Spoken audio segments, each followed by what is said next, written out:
Assalamualaikum warahmatullahi wabarakatuh. Perkenalkan, saya Fatta Tamimi Mustafa dari kelas A27.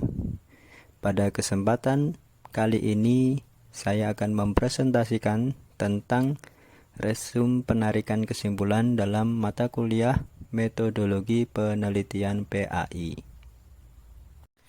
Tentunya yang akan kita bahas di sini adalah penarikan kesimpulan sesuai mata kuliah kita, yaitu metodologi penelitian, yaitu proses di mana peneliti membuat interpretasi berdasarkan data yang telah dianalisis untuk menjawab pertanyaan penelitian atau menguji hipotesis. Jadi penarikan kesimpulan yang valid dan dapat diandalkan sangat penting untuk memastikan temuan penelitian memberikan kontribusi yang bermakna pada bidang ilmu pengetahuan. Tentunya untuk menarik kesimpulan itu tidak bisa secara instan, tetapi ada prosesnya. Untuk proses penarikan kesimpulan dalam suatu penelitian, yang pertama adalah pengumpulan data. Data dikumpulkan melalui berbagai metode seperti survei, wawancara, observasi, dan eksperimen. Ini tujuannya adalah mengumpulkan informasi yang relevan guna menjawab pertanyaan penelitian atau menguji hipotesis yang telah ditetapkan. Setelah data terkumpul, langkah selanjutnya adalah mempersiapkan data untuk dianalisis. Ini melibatkan proses pembersihan data untuk menghilangkan kesalahan dan memastikan akurasi. Untuk analisis kuantitatif, digunakan teknik statistik untuk mengevaluasi data numerik.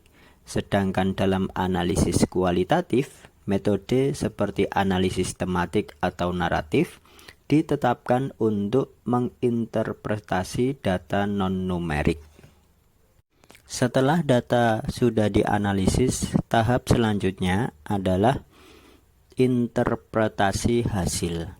Tahap ini melibatkan penafsiran hasil analisis data untuk menjawab pertanyaan penelitian atau menguji hipotesis. Peneliti menghubungkan data dengan pertanyaan penelitian dan mengidentifikasi pola atau tema dalam data yang dapat memberikan wawasan baru. Setelah interpretasi hasil, hal yang perlu dilakukan selanjutnya adalah memvalidasi kesimpulan, yaitu untuk memastikan bahwa kesimpulan yang diambil dapat diandalkan. Dilakukan proses validasi. Ini termasuk pengukuran reliabilitas dan validitas data, serta penggunaan teknik seperti triangulasi yang melibatkan berbagai metode atau sumber data. Selanjutnya, dalam menarik kesimpulan tentunya ada aspek-aspek yang harus dilakukan. Dalam hal ini ada beberapa aspek penting. Yang pertama ada analisis data. Yang mana analisis data ini merupakan langkah utama di mana peneliti menggunakan metode statistik untuk penelitian kuantitatif atau analisis tematik atau naratif untuk penelitian kualitatif. Gunanya adalah mengevaluasi data. Selanjutnya ada interpretasi hasil. Ini menjadi sesuatu yang penting dalam menafsirkan temuan dalam konteks pertanyaan penelitian dan makna yang lebih luas. Lalu setelah itu ada validasi kesimpulan.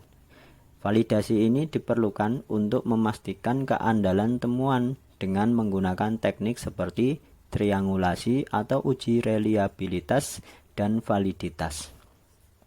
Selanjutnya yang keempat ada generalisasi, yang mana generalisasi dari temuan penelitian memungkinkan peneliti untuk menentukan sejauh mana hasil dapat diterapkan pada populasi yang lebih luas dengan memastikan sampel atau penelitian representatif. Yang terakhir ada implikasi dan rekomendasi, yang mana hal ini menyoroti dampak temuan pada teori, praktek, atau kebijakan serta memberikan arahan untuk tindakan lanjutan atau penelitian mendatang. Dalam menarik kesimpulan, tentunya jalan yang ditempuh tidaklah mudah. Ada berbagai tantangan yang biasanya dihadapi dalam penarikan kesimpulan.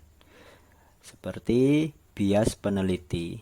Ini adalah ketika pandangan subjektif peneliti mempengaruhi cara mereka menginterpretasi data. Maka mengatasinya adalah peneliti dapat menggunakan teknik validasi seperti triangulasi atau member checking. Yang kedua, tantangan selanjutnya adalah kesalahan statistik. Ini bisa terjadi saat melakukan analisis data yang dapat menghasilkan kesimpulan yang tidak valid. Maka, agar kesalahan statistik ini bisa dihindari, perlu melakukan uji validitas dan reliabilitas serta mengulangi analisis. Yang ketiga ada generalisasi. Ini merupakan tantangan karena merupakan kesimpulan yang berlaku luas dari sampel yang terbatas. Maka mengatasinya penting untuk memastikan sampel penelitian representatif dan menggunakan metode sampling yang tepat. Ya, itu tadi beberapa resume tentang penarikan kesimpulan. Tentunya penarikan kesimpulan dalam suatu penelitian merupakan proses kritis yang memerlukan analisis data yang cermat dan interpretasi yang hati-hati. Dengan menggunakan metode yang tepat dan memastikan validitas serta reliabilitas kesimpulan, peneliti dapat memberikan kontribusi yang bermakna pada pengetahuan ilmiah dan praktek. Itu tadi presentasi dari saya. Tentunya banyak salah kata, banyak salahnya. Maka saya mohon maaf yang sebesar-besarnya. Wassalamualaikum warahmatullahi wabarakatuh.